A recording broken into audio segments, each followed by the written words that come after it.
ಆತ್ಮೀಯ ಸ್ಪರ್ಧಾ ಮಿತ್ರರೇ, ನಾನು ನಿಮ್ಮ ಪ್ರೀತಿಯ ರಾಜು ಸರ್, ಇತಿಹಾಸ ಉಪನ್ಯಾಸಕ ಮಾಡುವ ನಮಸ್ಕಾರಗಳು.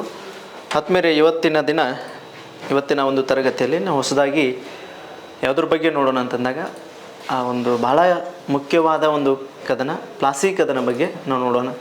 ಯಾಕೆ ನಡೀತು ಪ್ಲಾಸಿ ಕದನ, ಇದರ ಹಿನ್ನೆಲೆ ಏನು, ಪ್ಲಾಸಿ ಕದನದ ಪರಿಣಾಮ ಯಾವ ರೀತಿ ಭಾರತದ ಮೇಲೆ ಬೀರ್ತದೆ, ಇದರಲ್ಲಿ ಯಾರ್ಯಾರು ಭಾಗಿಯಾಗಿದ್ದರು ಮುಂತಾದ ವಿಷಯಗಳನ್ನು ನಾವು ಇದರಲ್ಲಿ ತಿಳ್ಕೊಳ್ತಾ ಹೋಗೋಣ ಸ್ನೇಹಿತರೆ. ನೇರವಾಗಿ ವಿಷಯಕ್ಕೆ ಬಂದುಬಿಡ್ತೀನಿ. ಹಾಗಾಗಿ ಇಲ್ಲಿ ಪ್ಲಾಸಿ ಕದನ ನಾವು ನೋಡೋಣ. ಮೊಟ್ಟ ಮೊದಲ ಬಾರಿಗೆ ಇಲ್ಲೂ ಕೂಡ ಕರ್ನಾಟಕ ಯುದ್ಧದ ನಂತರ ಬ್ರಿಟಿಷರ ವಿರುದ್ಧ ನಡೆದಂಥ ಮತ್ತೊಂದು ಕದನವಾಗಿ ನಾವು ನೋಡ್ತಾ ಹೋಗ್ತೀವಿ. ಏನಪ್ಪ ಅಂದಾಗ ಒಮ್ಮೆ ಇಲ್ಲಿ ಏನಾಗಿರ್ತದೆ ಪ್ಲಾಸಿ ಕದನ, ಇದಕ್ಕೆ ಹಿನ್ನೆಲೆಯಾಗಿ ನಾವು ನೋಡ್ತಾ ಹೋದಾಗ ಮೂಲತಃ ಬಂಗಾಳ ಪ್ರಾಂತ್ಯವನ್ನು ನಾವು ತೆಗೆದುಕೊಳ್ಳೋಣ. ಬಂಗಾಳ ಪ್ರಾಂತ್ಯ, ಈ ಬಂಗಾಳ ಪ್ರಾಂತ್ಯ ಎಲ್ಲಿ ಬರ್ತದೆ, ಈ ಭೂಭಾಗದಲ್ಲಿ ಬರುವಂಥ ಬಂಗಾಳ ಪ್ರಾಂತ್ಯ, ಹೌದಾ? ಬಂಗಾಳ ಪ್ರಾಂತ್ಯ ಭೂಭಾಗದಲ್ಲಿ ಬರುವಂಥದ್ದು. ಈ ಬಂಗಾಳ ಪ್ರಾಂತ್ಯದಲ್ಲಿ ಏನಪ್ಪ ಅಂದಾಗ ಅತಿ ಹೆಚ್ಚು ಸಂಪೂರ್ಣ ಯಾರ ಹಿಡಿತಕ್ಕೆ ಬಂದಿರ್ತದೆ ಅಂದಾಗ ಬ್ರಿಟಿಷರ ಹಿಡಿತಕ್ಕೆ ಬಂದಿರ್ತದೆ. ನೆನ್ಪಿಟ್ಕೊಡ್ರಿ, ಭಾಳ ಇಂಪಾರ್ಟೆಂಟ್ ಅದ ಈ ಕದನ.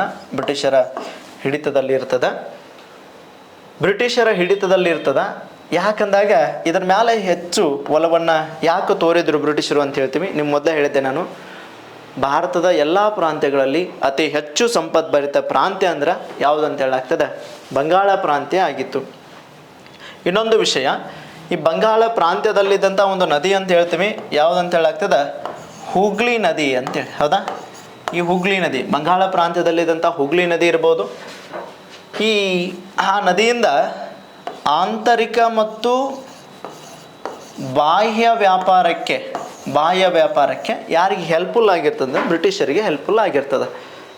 ಏನಪ್ಪ ಅಂದಾಗ ಆ ನದಿಯ ಮುಖಾಂತರ ಏನು ಮಾಡ್ತಾಯಿದ್ರು, ಸಂಪೂರ್ಣವಾಗಿ ದೇಶ ವಿದೇಶಗಳಿಂದ ವ್ಯಾಪಾರಕ್ಕೆ ಅನುಕೂಲವನ್ನು ಮಾಡಿಕೊಂಡಿದ್ರು ಬ್ರಿಟಿಷರು. ಹಾಗಾಗಿ ಆ ಪ್ರದೇಶ ಬಿಟ್ಟು ಬ್ರಿಟಿಷರು ಎಲ್ಲೂ ಹೋಗಲಿಲ್ಲ, ಅದರ ಮೇಲೆ ಹಿಡಿತವನ್ನು ಸಾಧಿಸೋಕೆ ಮುಂದಾದರು. ಇದಿಷ್ಟು ನಾವಲ್ಲಿ ಹಿನ್ನೆಲೆ ನೋಡ್ತೀವಿ. ಇನ್ನು ಮೂಲತಃ ಇಲ್ಲಿ ಈ ಬಂಗಾಳ ಪ್ರಾಂತ್ಯವು ಕೂಡ ಯಾರ ಒಂದು ಅಧೀನದಲ್ಲಿತ್ತಂದಾಗ ಮೊಘಲರ ಅಧೀನದಲ್ಲಿತ್ತು. ಮೊಘಲರು ಅಂಥೇಳಿ ನಾವು ಕರಿತೀವಿ. ಮೊಘಲರ ಅಧೀನದಲ್ಲಿತ್ತು. ಮೊಘಲರ ಇದನ್ನು ಏನಂತ ಹೇಳ್ಬೋದು ಅಂದಾಗ ಸುಬಾ ಅಂತ ಕರಿತೀವಿ. ಬಂಗಾಳ ಮೊಘಲರ ಒಂದು ಸುಬಾ ಯಾವುದಾಗಿತ್ತು ಅಂತ ಹೇಳ್ತೀವಿ, ಬಂಗಾಳ ಪ್ರಾಂತ್ಯ. ಸುಬಾ ಅಂದರೆ ಅರ್ಥ ಕೊಡ್ತದ, ಪ್ರಾಂತ್ಯ ಎಂಬ ಅರ್ಥವನ್ನು ಕೊಡ್ತದೆ ಅಂಥೇಳಿ ನಾವು ನೋಡ್ತಾ ಹೋಗ್ತೀವಿ. ಸುಬಾ ಎಂಬ ಅರ್ಥವನ್ನು ಕೊಡ್ತದೆ. ಹಾಗಾಗಿ ಬಂಗಾಳ ಪ್ರಾಂತ್ಯ ಏನನ್ನ ಒಳಗೊಂಡಿತ್ತಂತಂದಾಗ ಬಂಗಾಳ ಪ್ರಾಂತ್ಯ, ಇಲ್ಲಿ ಬಂಗಾಳ ಪ್ರದೇಶ, ಒರಿಸ್ಸಾ, ಆಮೇಲೆ ಬಂಗಾಳ, ಒರಿಸ್ಸಾ ಮತ್ತು ಬಿಹಾರ ಪ್ರದೇಶಗಳನ್ನು ಒಳಗೊಂಡು ಯಾವುದಾಗಿರ್ತದೆ ಅಂತ ಹೇಳಾಗ್ತದೆ, ಬಂಗಾಳ ಪ್ರಾಂತ್ಯವಾಗಿತ್ತು. ಬಿಹಾರ ಪ್ರದೇಶವನ್ನು ಒಳಗೊಂಡು ಬಂಗಾಳ ಪ್ರಾಂತ್ಯವಾಗಿತ್ತು. ಹಾಗಾಗಿ ಬಹುತೇಕ ಈ ಎಲ್ಲ ಭೂಭಾಗ ಇಲ್ಲಿ ಅಂತ ಹೇಳ್ತೀವಿ, ಈ ಭೂಭಾಗ ಬಂಗಾಳ, ಒರಿಸ್ಸಾದ ಕೆಲವು ಭೂಭಾಗವನ್ನು ಕೂಡ ಇದು ತೆಗೆದುಕೊಂಡಿರ್ತದೆ. ಹೀಗಾಗಿ ಒಟ್ಟಾರೆಯಾಗಿ ಈ ಪ್ರದೇಶದಲ್ಲಿ ಏನಂತ ಹೇಳಾಗ್ತದೆ, ಬಂಗಾಳ ಪ್ರಾಂತ್ಯವು ಇರ್ತದೆ ಅಂತೇಳಿ ನಾವು ನೋಡ್ತಾ ಹೋಗ್ತೀವಿ. ಮೂಲತಃ ಮೊಘಲರ ಸುಬಾ ಆಗಿತ್ತು, ಪ್ರಾಂತ್ಯವಾಗಿತ್ತು. ಬಂಗಾಳ ಪ್ರಾಂತ್ಯದ ಮೇಲೆ ಕೂಡ ವ್ಯಾಪಾರದ ಹಿಡಿತವನ್ನು ಬ್ರಿಟಿಷರು ಸಾಧಿಸಿದ್ರು ಅಂತ ಹೇಳಾಗ್ತದೆ. ಬಂಗಾಳ, ಬಿಹಾರ, ಒರಿಸ್ಸಾ ಕೂಡಿ ಬಂಗಾಳ ಪ್ರಾಂತ್ಯವಾಗಿತ್ತು. ಇದರ ಜೊತೆಗೆ ಇನ್ನೊಂದು ವಿಶೇಷ ಏನಾಗ್ತದೆ ಅಂದಾಗ ಇಲ್ಲಿ ಮೊಘಲ್ ಸಾಮ್ರಾಜ್ಯದ ಒಬ್ಬ ಕಟ್ಟಕಡೆಯ ಪ್ರಸಿದ್ಧ ಅರಸ ಇರ್ತಾನ. ಕಟ್ಟಕಡೆಯ ಕೊನೆಯ ಪ್ರಸಿದ್ಧ ಅರಸ ಯಾರಂತ ಹೇಳಾಗ್ತದ, ಔರಂಗಜೇಬ ಅಂತ ನೋಡ್ತೀವಿ. ಯಾರಂತ ಹೇಳ್ತೀವಿ, ಈ ಔರಂಗಜೇಬ ಅಂತ ನೋಡ್ತೀವಿ. ಈ ಔರಂಗಜೇಬ ಮೊಘಲ ಸಾಮ್ರಾಜ್ಯದ ಕೊನೆಯ ಪ್ರಸಿದ್ಧ ಅರಸ. ಇದರ ನಂತರ ಉತ್ತರಾಧಿಕಾರಿಗಳು ಬರ್ತಾರೆ, ಬಟ್ ಮೊಘಲರ ಕೊನೆಯ ಪ್ರಸಿದ್ಧ ಅಂತಂದ್ರೆ ಔರಂಗಜೇಬ. ಈತ ಒಮ್ಮೆ ಏನಾಗ್ತದೆ ಅಂದಾಗ 1707ರಲ್ಲಿ ಔರಂಗಜೇಬ ಏನಾಗಿಬಿಡ್ತಾನೆ, ಮರಣವನ್ನು ಹೊಂದಿಬಿಡ್ತಾನೆ. ಔರಂಗಜೇಬ್ ಮರಣ ಹೊಂದಿದ ನಂತರ ಪುನಃ ಏನಾಗ್ತದೆ, ಕೆಲವೊಂದಿಷ್ಟು ಗವರ್ನರ್ ಅಂತ ಕರಿತೀವಿ, ಕೆಲವೊಂದಿಷ್ಟು ಗವರ್ನರ್ ಅಥವಾ ರಾಜ್ಯಪಾಲರು, ಯಾರ ಹಿಡಿತದಲ್ಲಿದ್ದಂಥ ರಾಜ್ಯಪಾಲರು, ಔರಂಗಜೇಬನ ಅಧೀನದಲ್ಲಿದ್ದಂಥ ರಾಜ್ಯಪಾಲರು ಏನು ಮಾಡ್ತಾನೆ, ಅವನು ಸತ್ತೋದ ನಂತರ ಸ್ವತಂತ್ರಗೊಂಡು ಆಳ್ವಿಕೆಯನ್ನು ಮಾಡಲು ಮುಂದಾದರು ಅಂಥೇಳಿ ನಾವು ನೋಡ್ತಾ ಹೋಗ್ತೀವಿ. ಸ್ವತಂತ್ರಗೊಂಡು ಆಳ್ವಿಕೆ ಮಾಡಲು ಮುಂದಾದರು. ಆದರೆ ಅದೇ ರೀತಿ ಈ ಬಂಗಾಳ ಪ್ರಾಂತ್ಯವು ಕೂಡ ಯಾರ ಅಧೀನದಲ್ಲಿತ್ತು ಅಂತ ಹೇಳಾಗ್ತದ? ಮೊಘಲರ ಅಧೀನದಲ್ಲಿತ್ತು. ಆ ಮೊಘಲರ ಅಧೀನದಲ್ಲಿದ್ದಂಥ ಬಂಗಾಳ ಪ್ರಾಂತ್ಯದಲ್ಲೂ ಕೂಡ ಈತನ ಮರಣದ ನಂತರ ಏನಾಗ್ತದ, ಅಲ್ಲಿಯೂ ಕೂಡ ಒಬ್ಬ ಹೊಸದಾಗಿ ನವಾಬ ಒಂದು ಹುದ್ದೆಯನ್ನು ಸೃಷ್ಟಿ, ಒಬ್ಬ ಗವರ್ನರ್ ಏನು ಮಾಡ್ತಾನಂದಾಗ ನವಾಬ ಸಂತತಿಯನ್ನು, ಬಂಗಾಳದಲ್ಲಿ ಒಂದು ನವಾಬ ಸಂತತಿಯನ್ನು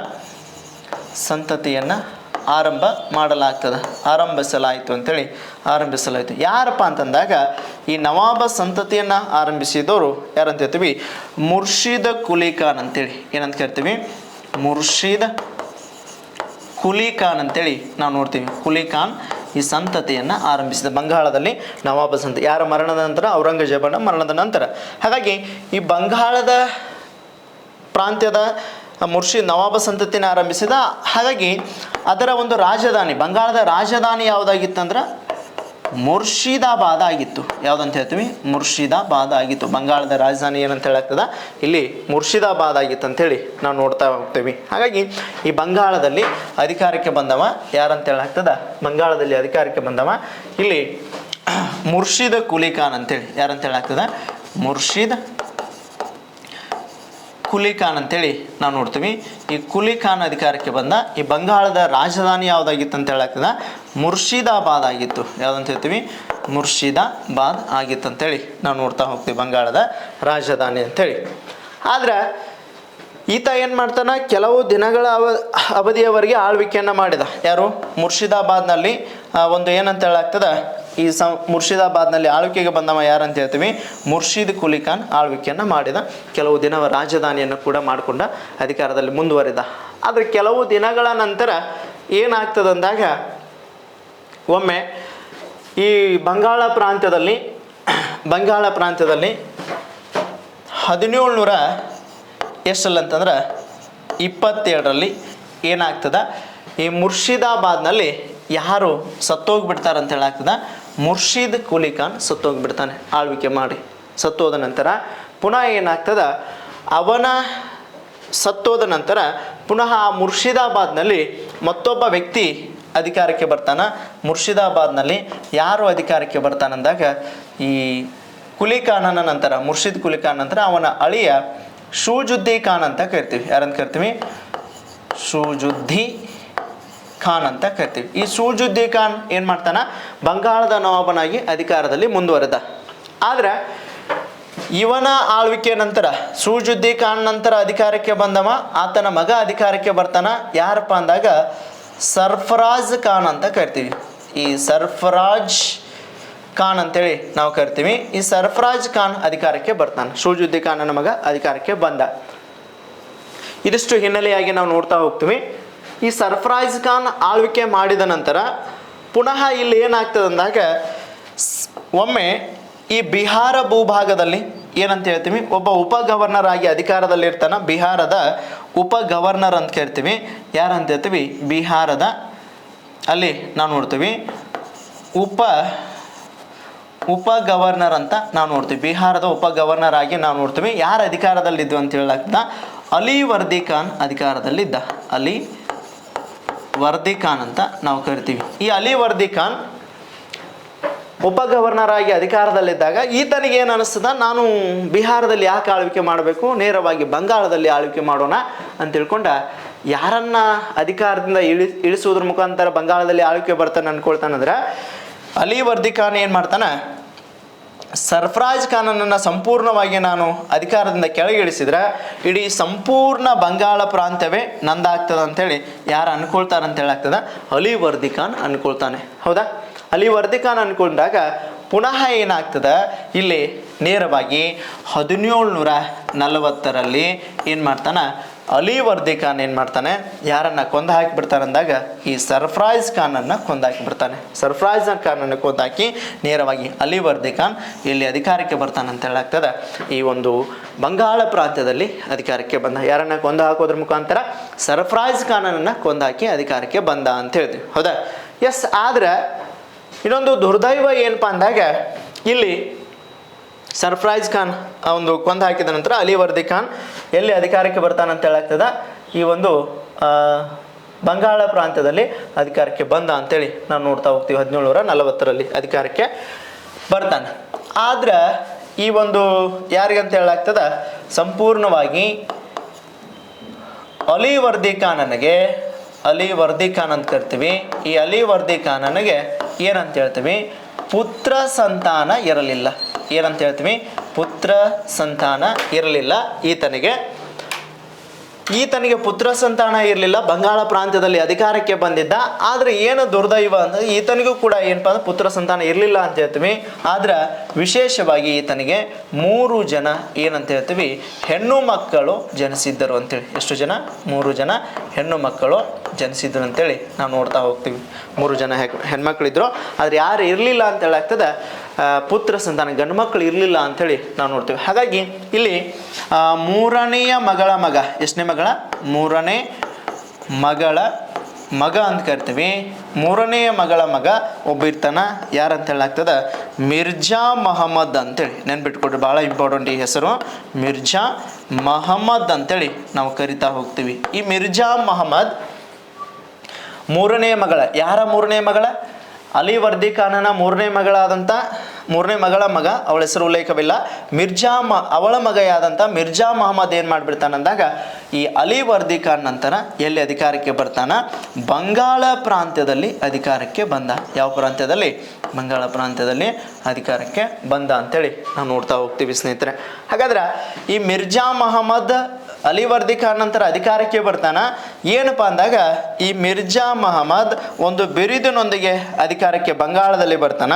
ಅದೇ ಯಾವುದಪ್ಪ ಅಂದಾಗ ಸಿರಾಜ್ ಉದ್ ದೌಲ್ ಅಂತ ಕರಿತೀವಿ. ಉದ್ ದೌಲ್ ಅಂತೇಳಿ ಎಂಬ ಬಿರುದಿನೊಂದಿಗೆ ಏನು ಮಾಡ್ತಾನ, ಬಂಗಾಳ ಪ್ರಾಂತ್ಯದಲ್ಲಿ ಅಧಿಕಾರಕ್ಕೆ ಬಂದವ ಯಾರಂತ ಹೇಳಾಗ್ತದ, ಈ ಮಿರ್ಜಾ ಮಹಮ್ಮದ್. ಯಾವ ಬಿರುದಿನೊಂದಿಗೆ ಅಧಿಕಾರಕ್ಕೆ ಬಂದ ಅಂತ ಹೇಳಾಗ್ತದ? ಸಿರಾಜ್ ಉದ್ ದೌಲ್ ಎಂಬ ಬಿರುದಿನೊಂದಿಗೆ ಅಧಿಕಾರಕ್ಕೆ ಬಂದ ಅಂತೇಳಿ ನಾವು ನೋಡ್ತೀವಿ. ಹಾಗಾದ್ರೆ ಸಿರಾಜ್ ಉದ್ ದೌಲ್ ಅಂತಂದ್ರೆ ಏನು ಅರ್ಥವನ್ನ ಕೊಡ್ತದ ಅಂತಂದಾಗ, ಇದು ಸಾಮ್ರಾಜ್ಯದ ಸೂರ್ಯ ಎಂಬ ಅರ್ಥವನ್ನ ಕೊಡ್ತದ. ಏನಂತ ಹೇಳಾಗ್ತದ? ಸಾಮ್ರಾಜ್ಯದ ಸೂರ್ಯ ಎಂಬ ಈ ಅರ್ಥವನ್ನ ಕೊಡ್ತದೆ. ಹಾಗಾಗಿ ಮುಂದೆ ಸಿರಾಜ ಎಲ್ಲಿಯ ನವಾಬನಾಗಿ ಅಧಿಕಾರಕ್ಕೆ ಬಂದ? ಬಂಗಾಳದ ನವಾಬನಾಗಿ ಅಧಿಕಾರಕ್ಕೆ ಬಂದ ಅಂತೇಳಿ ನಾವು ನೋಡ್ತಾ ಹೋಗ್ತೀವಿ ಸ್ನೇಹಿತರೆ. ಎಸ್, ಇದಿಷ್ಟು ನಾವಲ್ಲಿ ನೋಡ್ತೀವಿ. ಇದಾದ ನಂತರ ಪುನಃ ಏನಾಯಿತು, ಬಂಗಾಳದ ನವಾಬನಾಗಿ ಈತನೇನು ಅಧಿಕಾರಕ್ಕೆ ಬಂದ. ಹಾಗಾದ್ರೆ ಈತ ಅಧಿಕಾರಕ್ಕೆ ಬಂದ, ಬಟ್ ಆ ಪ್ಲಾಸಿ ಕದನಕ್ಕೂ ಈತನಿಗೆ ಏನು ಸಂಬಂಧ ಅಂತ ನಾವು ನೋಡ್ತಾ ಹೋದಾಗ, ಇಲ್ಲಿ ಈತ ಬಂಗಾಳದಲ್ಲಿ ಅಧಿಕಾರಕ್ಕೆ ಬಂದಿದ್ದನ್ನು ಈತನ ಕೆಲವೊಂದಿಷ್ಟು ಸಂಬಂಧಿಕರೇ ಇಷ್ಟ ಇರಲಿಲ್ಲ. ಕೆಲವು ಸಂಬಂಧಿಕರಿಗೆ ಆ ಒಂದು ಅಧಿಕಾರಕ್ಕೆ ಬಂದಿದ್ದು ಇಷ್ಟ ಇರಲಿಲ್ಲ.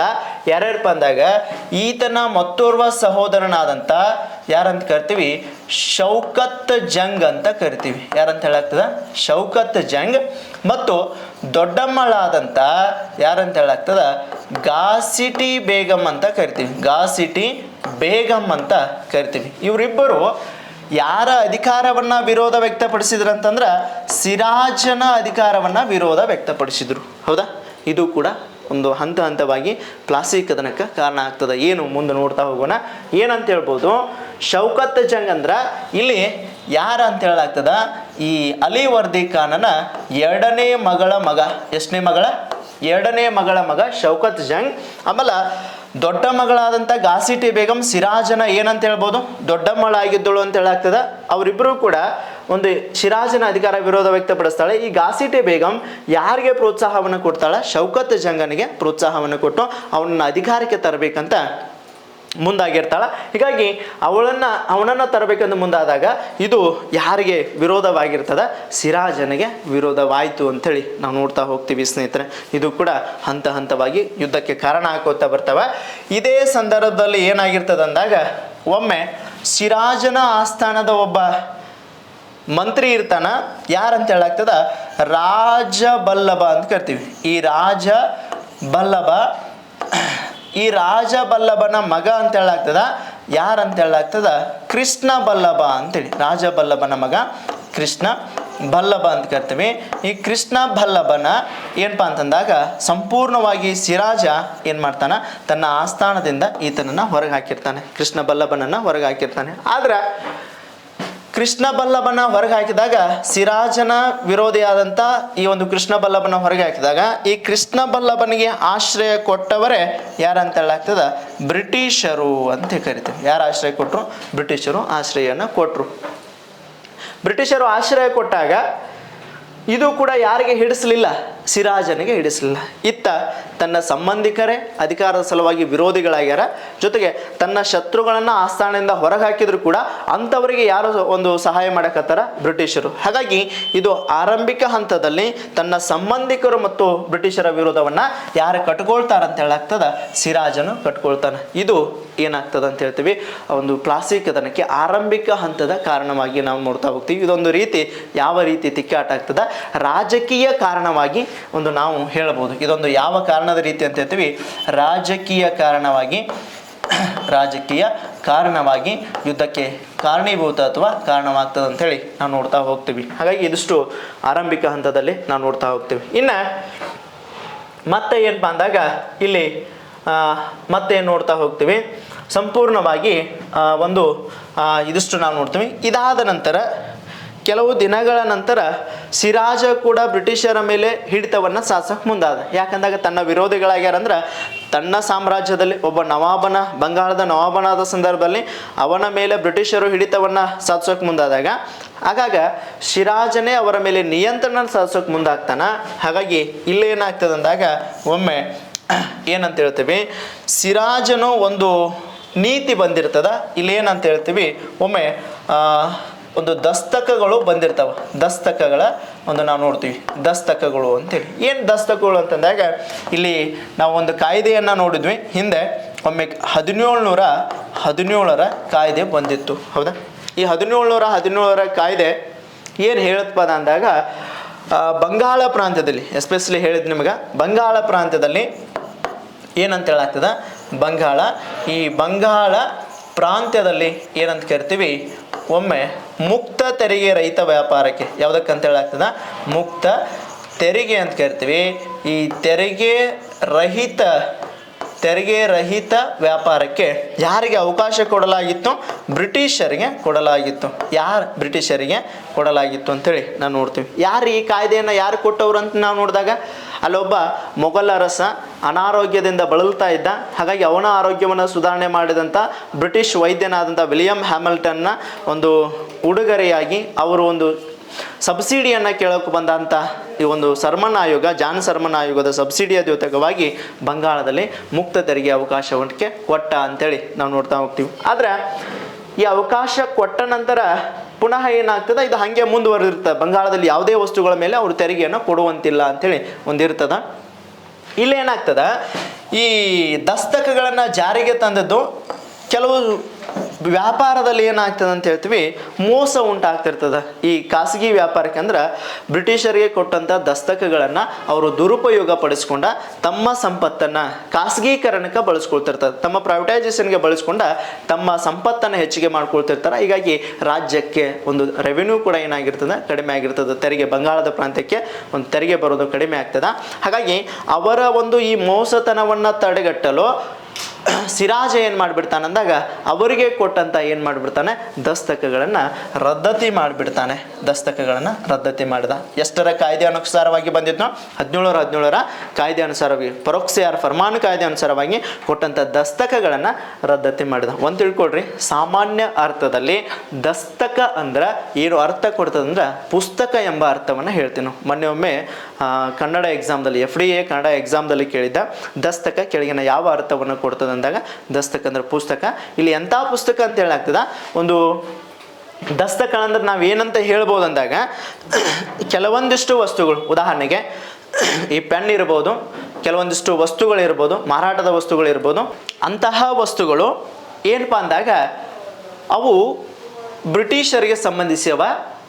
ಆ ವಸ್ತುಗಳ ಮೇಲೆ ಬ್ರಿಟಿಷರು ಏನು ಕೊಡುವಂತಿಲ್ಲ, ತೆರಿಗೆಯನ್ನು ಕೊಡುವಂತಿಲ್ಲ ಎಂಬ ಉಚಿತ ಪಾಸನ್ನು ಹೊಂದಿರುವಂಥದ್ದು. ಎಂಥ ಪಾಸು? ಉಚಿತ ಪಾಸು. ಅವ್ರಿಗೊಂದು ಪಾಸನ್ನು ಕೊಟ್ಬಿಟ್ರು. ಈ ಕೆಲವೊಂದಿಷ್ಟು ವಸ್ತುಗಳನ್ನು ನೋಡ್ರಿ, ನೀವು ದಿನಸಿ ವಸ್ತುಗಳು ಏನೇನು ಬಳಕೆಯನ್ನು ತಂದಿದ್ರಲ್ಲ ಅವುಗಳ ಮೇಲೆ ನೀವು ತೆರಿಗೆ ಕೊಡಬೇಡ್ರಿ, ಹಂಗೆ ವ್ಯಾಪಾರ ಮಾಡಿರಿ, ನಮಗೇನು ಬೇಡ ಟ್ಯಾಕ್ಸ್ ಅಂತೇಳಿ ಅವುಗಳ ಮೇಲೆ ಕನ್ಸೆಷನ್ನ ಕೊಟ್ಬಿಟ್ಟಿದ್ರು. ಆದ್ರೆ ಯಾವಾಗ ಆ ತೆರಿಗೆಯ ಒಂದು ಕಾಯ್ದೆಯನ್ನು ದುರುಪಯೋಗ ಪಡಿಸ್ಕೊಳ್ಳೋಕೆ ಮುಂದಾದ್ರಲ್ಲ, ಈ ಸಂದರ್ಭದಲ್ಲಿ ಪುನಃ ಅದು ಭಾಳ ಒಂದು ಯಾರಿಗೆ ಒಂದಂತ ಹೇಳ್ತೀವಿ, ಸಿರಾಜನಿಗೆ ಇಷ್ಟ ಆಗಲಿಲ್ಲ, ಅಸಮಾಧಾನ ಉಂಟಾಗ್ತದೆ. ಇವ್ರು ಈ ರೀತಿ ಮಾಡಕತ್ತಾರಂದ್ರೆ ನಾವು ಇವ್ರಿಗೆ ಕೊಡೋದೇ ಬೇಡ, ಅದನ್ನು ಕ್ಯಾನ್ಸಲ್ ಮಾಡಿಬಿಡೋಣ ಅಂತ ಹೇಳ್ತಾನೆ. ಆಲ್ರೆಡಿ ಮೊದಲೇ ಕೂಡ ಒಂದು ಸಿರಾಜನ ವಿರೋಧಕ್ಕಾಗಿ ಅವನ ವೈರಿಗೆ ಶತ್ರುಗೆ ಆಶ್ರಯ ಕೊಟ್ಟಿರ್ತಾನೆ. ಹೀಗಾಗಿ ಅಲ್ಲಿಯೂ ಕೂಡ ಸಂಪೂರ್ಣವಾಗಿ ಅವರಿಗೆ ತೆರಿಗೆ ನೀತಿಯನ್ನು ದುರುಪಯೋಗ ಪಡಿಸ್ಕೊಳ್ತಾನೆ ಅಂಥೇಳಿ ಅವುಗಳನ್ನು ರದ್ದತಿ ಮಾಡಿಬಿಡ್ತಾನೆ. ರದ್ದತಿ ಮಾಡಿದ ತಕ್ಷಣ ಏನಾಗ್ಬಿಡ್ತದೆ, ಬಹಳ ಸಿಟ್ಟು ಬಂದು ಬಿಡ್ತದೆ ಯಾರಿಗೆ, ಬ್ರಿಟಿಷರಿಗೆ. ಹಾಗಾಗಿ ಬ್ರಿಟಿಷರು ಮತ್ತೆ ಪುನಃ ಯಾರ ಮೇಲೆ ಕೆಂಡ ಕಾರೋಕ್ಕೆ ಶುರು ಮಾಡಿಬಿಡ್ತಾರಂದ್ರೆ ಸಿರಾಜನ ಮೇಲೆ ಕೆಂಡ ಕಾರೋಕ್ಕೆ ಶುರು ಮಾಡಿ ಪುನಃ ಏನು ಮಾಡ್ತಾರೆ, ಮತ್ತು ವೈರತ್ವ ಇಬ್ಬರ ನಡುವೆ ಮುಂದಾಗ್ತದೆ ಅಂತ ಹೇಳ್ತೀವಿ. ಇದು ಕೂಡ ಒಂದು ಯಾವುದಕ್ಕೆ ಕಾರಣ ಆಗ್ತದೆ, ಪ್ಲಾಸಿ ಕದನಕ್ಕೆ ಹಂತ ಹಂತವಾಗಿ ಕಾರಣ ಆಗ್ತಾ ಹೋಗ್ತದೆ ಅಂತ ಹೇಳ್ತೀವಿ. ಏನಂತ ಹೇಳ್ಬೋದು, ದಸ್ತಕಗಳ ರದ್ದತಿ ಮಾಡಿದ್ದರಿಂದ ಸಿರಾಜನು ಬ್ರಿಟಿಷರ ವಿರೋಧ ಕಟ್ಟಿಕೊಳ್ತಾನೆ. ಮುಂದೆ ಅದು ಪ್ಲಾಸಿ ಕದನಕ್ಕೆ ಕಾರಣ ಆಯಿತು ಅಂತೇಳಿ ನಾವು ನೋಡ್ತಾ ಹೋಗೋಣ.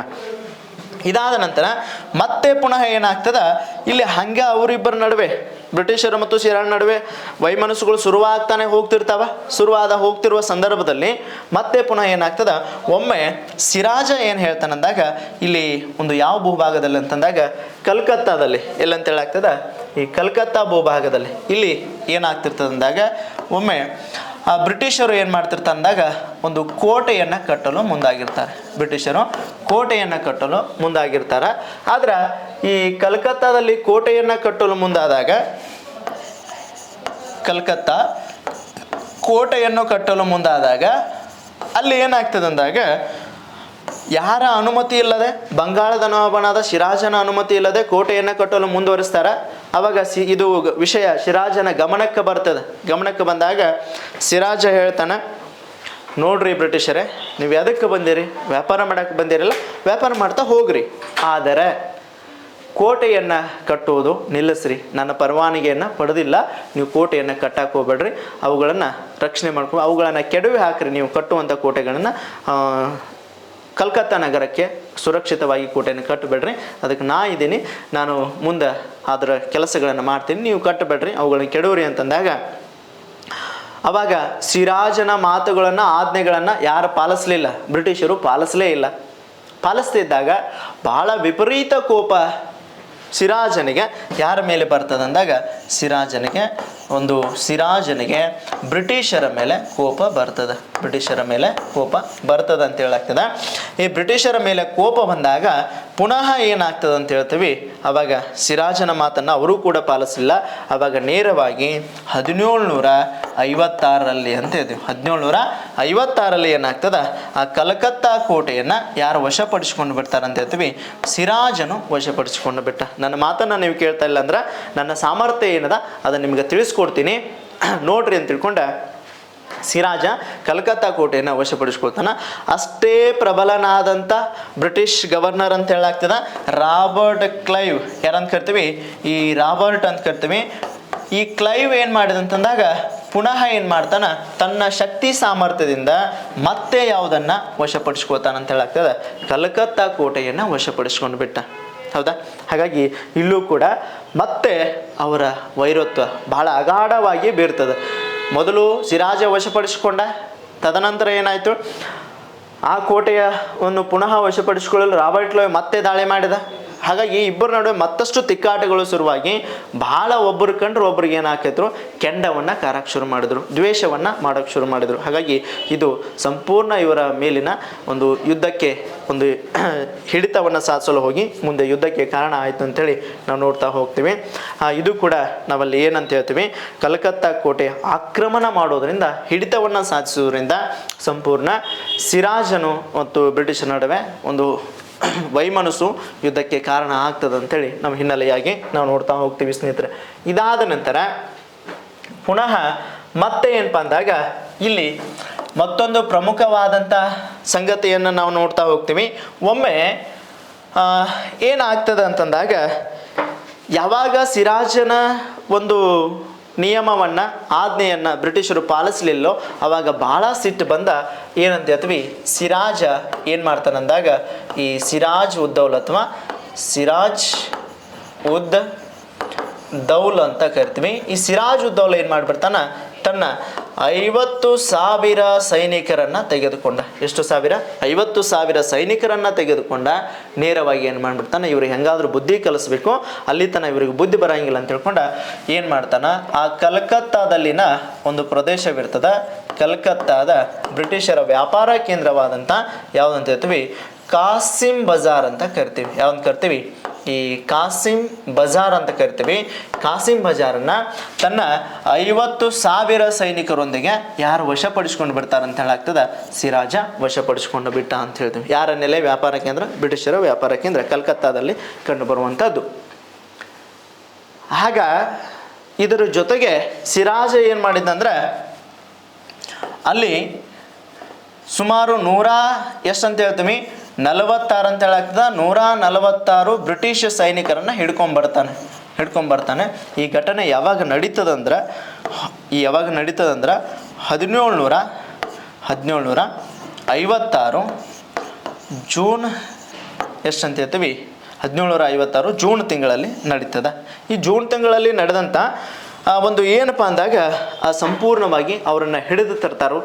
ಹಿಡಿದು ಎಷ್ಟು ಜನ?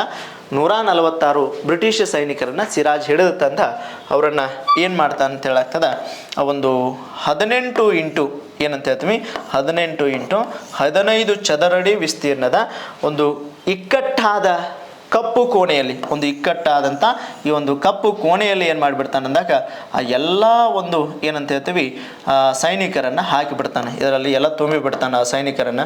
ಆವಾಗ ತುಂಬಿದ ನಂತರ ಪುನಃ ಏನಾಗ್ತದೆ, ಈ ಎಲ್ಲ ಸೈನಿಕರು ಒಬ್ಬರ ಮೇಲೆ ಒಬ್ಬರ ಬೀಳೋಕ್ಕೆ ಶುರು ಮಾಡಿಬಿಟ್ರು. ಹೀಗಾಗಿ ಸಂಪೂರ್ಣವಾಗಿ ಇದೇನಂತ ಹೇಳ್ತೀವಿ, ಆ ಒಂದು ಇಕ್ಕಟ್ಟಾದ 18 ಇಂಟು 15 ಅಡಿ ಚದರಡಿ ವಿಸ್ತೀರ್ಣದ ಒಂದು ಕಪ್ಪು ಕೋಣೆಯಲ್ಲಿ ಸಿರಾಜನು ಏನು ಮಾಡಿಬಿಡ್ತಾನೆ ಅಂದಾಗ ಆ ಎಲ್ಲ ಸೈನಿಕರನ್ನು ಹಾಕಿಬಿಡ್ತಾನೆ. ಆವಾಗ ಹಾಕಿ ಹೋಗ್ತಾನೆ, ಇವ್ರಿಗೆ ಬುದ್ಧಿ ಕಲಿಸ್ಬೇಕಂತ ತಿಳ್ಕೊಂಡ ತಿರ್ಗಾ ಏನಾಗ್ತದೆ ಅಂತ ಹೇಳಾಗ್ತದೆ, ಮಾರನೆಯ ದಿನ ಆ ಒಂದು ಸೈನಿಕರ ಸ್ಥಿತಿಗತಿಯನ್ನು ವಿಚಾರಿಸಲು ಬಂದಂಥ ಸಂದರ್ಭದಲ್ಲಿ ಸಿರಾಜ